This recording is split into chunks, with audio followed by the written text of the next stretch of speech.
पूरे देश में एक बड़ी चर्चाएं हैं। जो राम भद्राचार्य स्वामी जी हैं, अपने आप को बहुत बड़ा विद्वान मानते हैं कि मैंने बड़े शास्त्र पढ़े हैं, और उन्होंने एक अपनी व्यास गद्दी से एक सार्वजनिक सभा में, धर्म सभा में, उन्होंने स्वामी दयानंद पे टिप्पणी की है। और वो टिप्पणी क्या की है कि बहुत भूल हुई स्वामी दयानंद से कि उन्होंने महाभारत और रामायण जैसे इतिहास को काल्पनिक कहा है।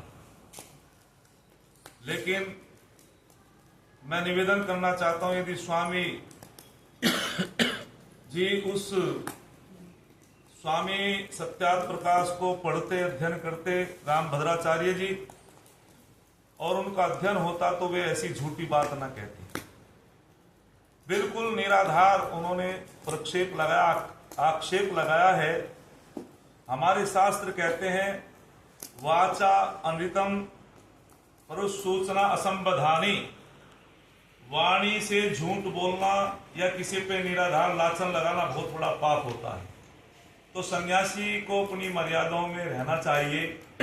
और मैं हवाला देता हूं कि स्वामी दयानंद ने सत्यार्थ प्रकाश के तीसरे समोल्लास में पठन पाठन विधि में लिखते हैं स्वामी दयानंद, और वे कहते हैं कि जो भी मनुस्मृति हो, और पठन पाठन विधि में कहते हैं कि मनुस्मृति, महर्षि वाल्मीकि कृत रामायण और महाभारत का उद्योग पर्व, विदुर नीति को बालक अवश्य पढ़े।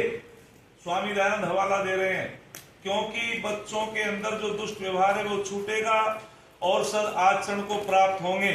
उन्होंने इस बात को सत्यार्थ प्रकाश के तीसरे समोल्लास में कहा है। और 11वें समोल्लास की अनुभूमिका में स्वामी दयानंद बोलते हैं कि सुनो दुनिया के लोगों, अनुभूमिका यदि पढ़ लेते स्वामी राम भद्राचार्य तो वे इस प्रकार की टिप्पणी ना करते स्वामी दयानंद पे।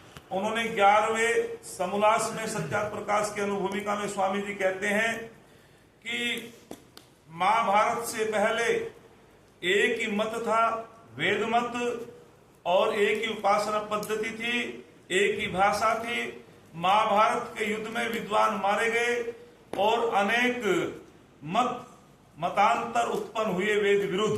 उन्होंने यहां भी महाभारत की चर्चा की है।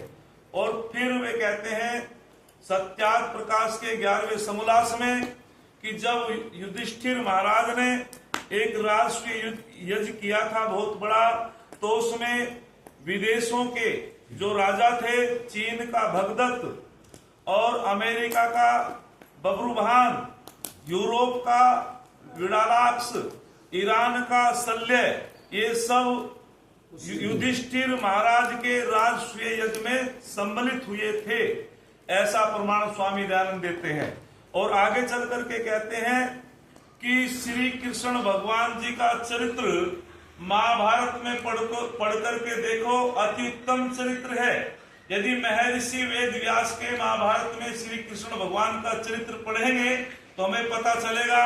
और ऐसी पंक्ति लिखने वाला दुनिया में कोई दूसरा महामानव नहीं हुआ जैसी पंक्ति स्वामी दयानंद महाराज जी ने श्री कृष्ण भगवान जी के विषय में लिखी कि श्री कृष्ण भगवान आप्त पुरुषों के सदृश है। उन्होंने जन्म से लेके मृत्यु पर्यंत कोई अधर्म का आचरण नहीं किया है, ऐसा महाभारत में उन्होंने बताया कि पढ़ करके देखो, इतना उत्तम चरित्र योगेश्वर कृष्ण भगवान का है। और आगे चल करके कहते हैं कि जो रघुगण थे, जो हमारे मर्यादा पुरुषोत्तम रामचंद्र जी के पूर्वज थे, रघुगणों का जब राज्य था उन्हीं के अधीन रावण का राज्य था। आगे चल करके रामचंद्र जी, भगवान राम मर्यादा पुरुषोत्तम, और लंका के राजा रावण का जब बैर हुआ, लड़ाई हुई, तो मर्यादा पुरुषोत्तम रामचंद्र जी ने उसको मृत्यु दंड दे करके विभीषण को लंका का राजा बना दिया, सुशोभित कर दिया।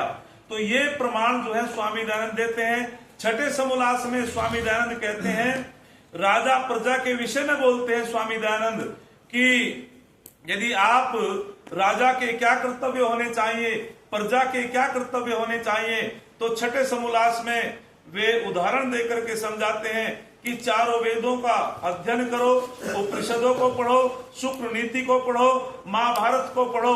उसमें राजा प्रजा के कर्तव्यों का बहुत बड़ी व्याख्या दी गई है। ये स्वामी दयानंद बताते हैं कि राजा कैसा होना चाहिए, प्रजा कैसी होनी चाहिए। और जिस सत्यार्थ प्रकाश की मैं बातें कर रहा हूं, ये सत्यार्थ प्रकाश अमर ग्रंथ सत्यार्थ प्रकाश स्वामी दयानंद जी का वो सत्यार्थ प्रकाश है जिसमें सारी बातें सत्य की ही है। कोई भी इसमें टीका टिप्पणी नहीं कर सकता।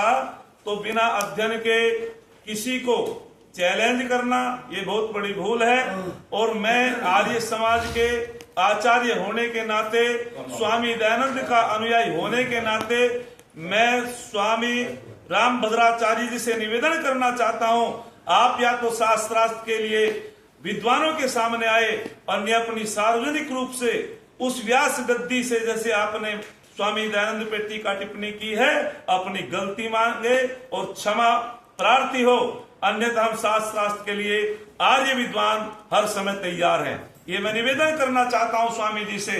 और जिस सत्यार्थ प्रकाश की मैं बात कर रहा हूं, वीर सावरकर जी ने कहा था कि ये आर्य लोगों, जब तक सत्यार्थ प्रकाश तुम्हारे घरों में होगा, जब तक तुम सत्यार्थ प्रकाश का अध्ययन करते रहोगे, कोई भी विधर्मी अपने गलत मतांतर की डींगे नहीं मार सकता। ये वीर सावरकर जी ने कहा था।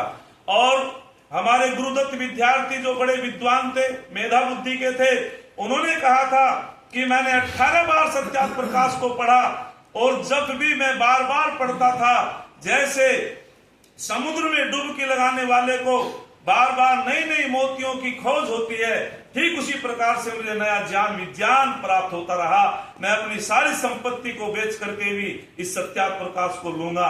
ऐसा हवाला गुरुदत्त विद्यार्थी जी ने दिया।